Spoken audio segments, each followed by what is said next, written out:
ಚಿಟಗುಪ್ಪ ತಾಲೂಕಿನ ಭೋವಿ ಸಮಾಜ ಸಂಘದ ವತಿಯಿಂದ ಪರಿಶಿಷ್ಟ ಜಾತಿಗಳ ಒಳ ಮೀಸಲಾತಿಯ ರೋಸ್ಟರ್ ಬಿಂದು ವ್ಯವಸ್ಥೆಯಲ್ಲಿ ಬಂಜಾರ, ಭೋವಿ, ಕೊರಚ ಹಾಗೂ ಕೋರಮ ಸಮುದಾಯಗಳಿಗೆ ಆಗ್ತಿರುವ ಅನ್ಯಾಯವನ್ನ ಸರಿಪಡಿಸುವಂತೆ ಒತ್ತಾಯಿಸಿ ಪ್ರತಿಭಟನೆಯನ್ನು ನಡೆಸಿ ಚಿಟಗುಪ್ಪ ತಹಶೀಲ್ದಾರ್ ಮೂಲಕ ಮುಖ್ಯಮಂತ್ರಿಗಳಿಗೆ ಮನವಿಯನ್ನ ಸಲ್ಲಿಸಲಾಯಿತು. ಪರಿಶಿಷ್ಟ ಜಾತಿಗಳ ಒಳ ಮೀಸಲಾತಿಯಲ್ಲಿ ಸಿ ಗುಂಪಿನಲ್ಲಿರುವ ಬಂಜಾರ, ಭೋವಿ, ಕೊರಚ ಹಾಗೂ ಕೋರಮ ಸಮುದಾಯಗಳಿಗೆ ನಿಗದಿಪಡಿಸಿರುವ ಮೀಸಲಾತಿಗೆ ಅನುಗುಣವಾಗಿ ರೋಸ್ಟರ್ ಬಿಂದುಗಳನ್ನು ಸರಿಪಡಿಸಬೇಕು.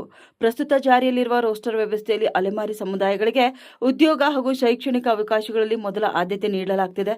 ಇದರಿಂದ 80% ಪಾಲು ಹೊಂದಿರುವ ಬಂಜಾರ, ಭೋವಿ, ಕೊರಚ ಹಾಗೂ ಕೊರಮ ಸಮುದಾಯಗಳಿಗೆ ಅನ್ಯಾಯವಾಗುತ್ತಿದೆ.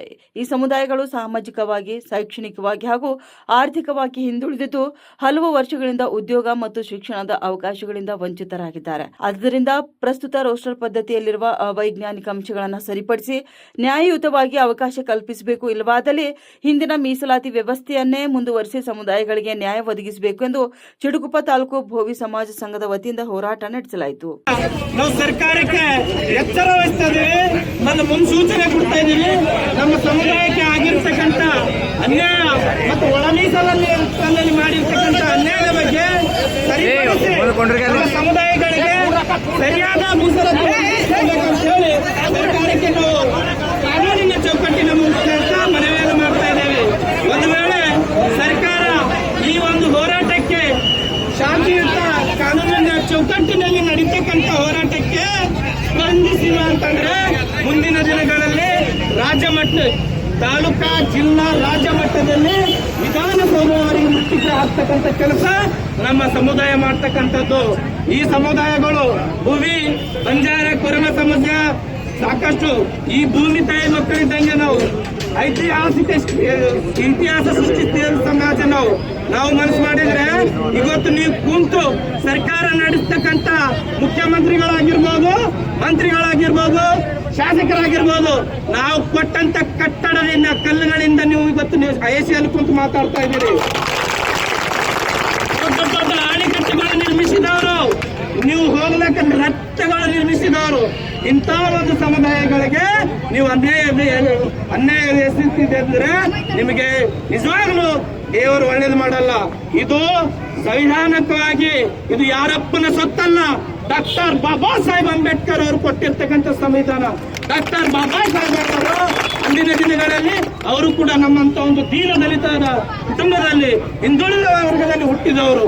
ಅಂದಿನ ದಿನಗಳಲ್ಲಿ ನಮ್ಮ ದೇಶದಲ್ಲಿ ಅನೇಕ ಮಹಾತ್ಮರು ಹುಟ್ಟಿದ್ರು. ಆದ್ರೆ ಬಾಬಾ ಸಾಹೇಬ್ ಅಂಬೇಡ್ಕರ್ ಎಲ್ಲಾ ಜಾತಿ ಧರ್ಮಗಳನ್ನು ಒಂದೇ ಮಟ್ಟದ ವಿಷಯದಲ್ಲಿ ತೆಗೆದುಕೊಂಡು ಎಲ್ಲರಿಗೂ ನ್ಯಾಯಯುತವಾಗಿ ಈ ದೇಶದಲ್ಲಿ ನ್ಯಾಯ ಸಿಗ್ಬೇಕಂತ ಹೇಳಿ ಯಾರು ದೀನದಲ್ಲಿದ್ದಾರೋ, ಯಾರು ದಿನಗೂಲಿಯಲ್ಲಿ ಜೀವನ ಮಾಡ್ತಾರೋ ಅಂತ ವರ್ಗಗಳಿಗೆ ಗುರುತಿಸಿ ಈ ಒಂದು ಮೀಸಲಾತಿಯನ್ನು ಒದಗಿಸಿಕೊಟ್ಟಿದ್ದರು.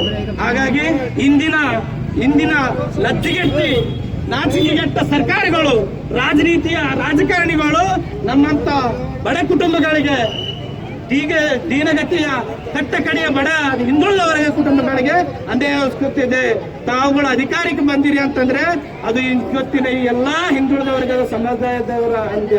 ಹಾಗಾಗಿ ಕಳೆದ ಅವಧಿಗಳಲ್ಲಿ ಇದೇ ರೀತಿಯ ನಮ್ಮ ಸಮುದಾಯ ವಿರುದ್ಧ ಅನ್ಯಾಯ ಸಿಕ್ಕಿದ ಸರ್ಕಾರಕ್ಕೆ ನಾವು ಯಾವ ರೀತಿ ಬುದ್ಧಿ ಕಲಿಸಿದೀವಿ ಅಂತ ಹೇಳಿ ನಿಮಗೂ ಅರಿವಿದ್ದಿದ್ದೆ. ಹಾಗಾಗಿ ಇವತ್ತಿನ ದಿನಗಳಿಂದ ಈ ನಮ್ಮ ಹೋರಾಟ ಪ್ರಾರಂಭವಾಗಿದ್ದೆ.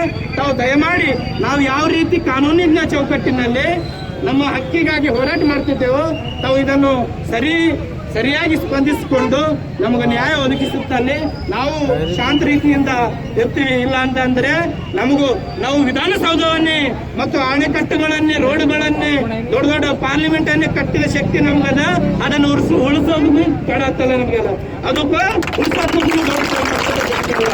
ಕಟ್ಟೋದು ನಾವೇ, ಉಳಿಸೋದು ನಾವೇ. ಕಟ್ಟೋದು ಗೊತ್ತು, ಉಳಿಸೋದು ಗೊತ್ತು. ಹಾಗಾಗಿ ಮಾನ್ಯ ಮುಖ್ಯಮಂತ್ರಿಗಳಿಗೆ ಈ ಒಂದು ಎಲ್ಲಾ ಸಮುದಾಯದ ಪರವಾಗಿ, ಈ ಹೋರಾಟದ ಪರವಾಗಿ ನಾವು ವಿನಂತಿ ಮಾಡ್ತೀವಿ. ನಮ್ಮ ಹೋರಾಟಕ್ಕೆ ಸ್ಪಂದಿಸಿ ನಮಗೆ ಈಗ ನಡೀತಿರ್ತಕ್ಕಂಥ ಅಧಿವೇಶನದಲ್ಲೇ ಇದನ್ನು ತಾವು ತೆಗೆದುಕೊಂಡು ಈ ನಮ್ಮೆಲ್ಲ ಮನವಿಗಳನ್ನು ತೆಗೆದುಕೊಂಡು ಇದೇ ಅಧಿವೇಶನದಲ್ಲಿ ಈ ಒಳ ಮೀಸಲಾತಿಯನ್ನು ರದ್ದುಗೊಳಿಸಿ ಎಲ್ಲರಿಗೂ ಸಮಾನತೆಯ ಮೀಸಲಾತಿ ಒದಗಿಸಬೇಕಂತೇಳಿ ಮಾನ್ಯ ಮುಖ್ಯಮಂತ್ರಿಗಳಿಗೆ ಮನವಿ ಮಾಡುತ್ತಾ ಈ ಒಂದು ಹೋರಾಟದಲ್ಲಿ ಭಾಗಿರ್ತಕ್ಕಂಥ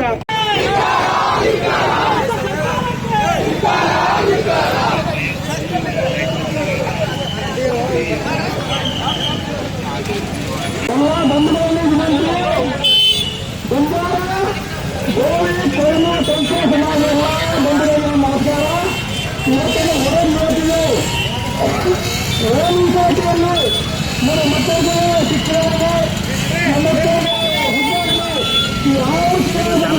ಸರ್ಕಾರ ಮಾಡೋದ ಅದ್ರ ಸಲುವಾಗಿ ಮುಂದಿನ ದಿನಗಳಲ್ಲಿ ನಾವು ಉದ್ಯೋಗ ಮಾಡಬೇಕಾಗ ಅದರಿಂದ 59 63 ಜಾತಿಗಳಿಗೆ